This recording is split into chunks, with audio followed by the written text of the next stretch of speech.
Greetings, hello and welcome to a spoiler-free review of 10 Cloverfield Lane. First things first though, the Goosebumps competition winner. That's you, so be in touch. And oh! How did you get back from being a puppet? Because this is real life. Grow up. And don't worry, this review is spoiler-free! I'm gonna try and go loose with this one because we saw the film like 3 hours ago, so I just wanted to get my thoughts out. 10 Cloverfield Lane is about Michelle, played by Mary Elizabeth Winstead. I'm checking this because I keep forgetting the third cast member's name. I feel really bad about that. Mary Elizabeth Winstead, who after a car crash wakes up in a bunker. She's been rescued by a big guy called Howard, or has she been rescued by him? That's the question. Because apparently, up above the surface, something horrible has happened. An attack, he keeps saying. Maybe nuclear, maybe radioactive, maybe the A-bomb, something like that. And now the air is dangerous, so they have to stay in the bunker. There's another guy there called Emmett, who knows Howard, says, yeah, no, he's fine, he's always a bit thingy. But signs start to show that Howard may not be a stable individual.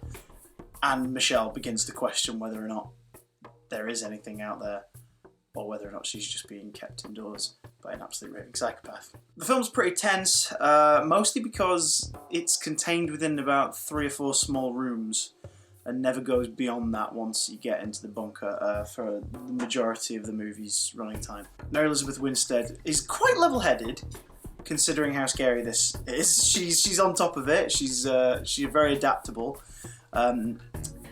Oh god, the guy's name! I forgot his name again! John Gallagher Jr. plays Emmett, who's not really getting mentioned by name in any of the reviews, probably because idiots let me forget what his name is, but he was superb. He's great. You feel relaxed around his character.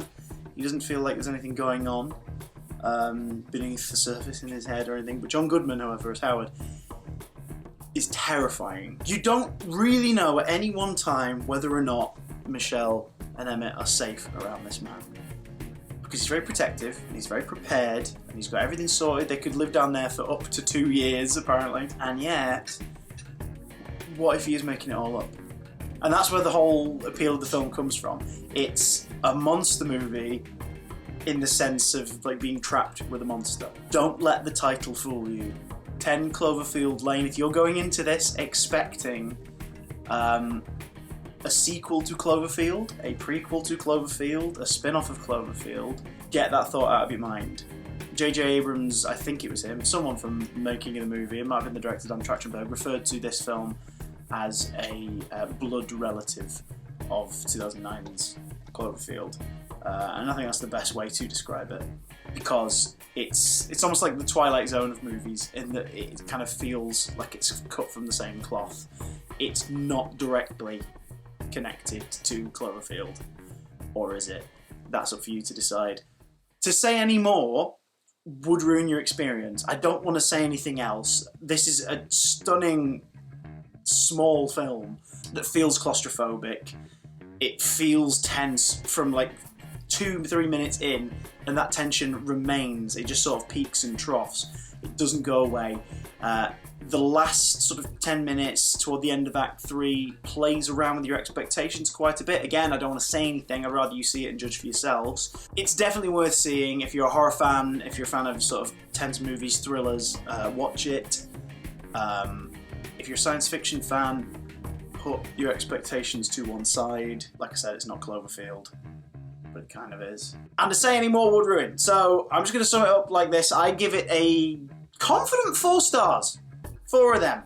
Nice, chunky, confident 4 stars. I don't think it's going to make a dent in sort of the cultural zeitgeist like Cloverfield did, but this is a different kind of movie.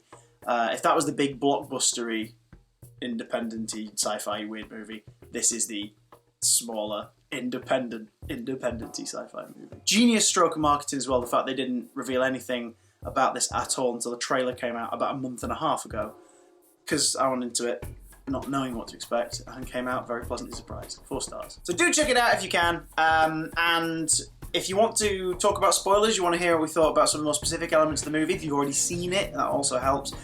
Tomorrow, I'll pop up the spoiler discussion video, so check that one out, have a look at that, be right here on the channel. And also, we've taken advantage of that new Odeon card thing. So, Yay! It was a pain in the bum. So it was terrible, like trying to register for it. But we got it. So I'm going to be seeing a boatload of films this week and some reviews coming up in the next few days. Nothing huge came out this week, though. So nothing big. I'll probably be somewhat quiet later down the line. What about? Definitely nothing. There's nothing big. But there's Batman. There was nothing. No, what was it? Zootropolis. Yeah, I might go see that. Might go see Zootropolis. Kung Fu Panda 3. That'll be fun. Should definitely watch that. No. I want a good time at the cinema, and those movies are sure to be a good time. All right, fine. I'll go watch Batman v Superman.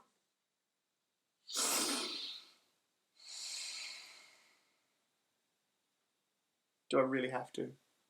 Yeah.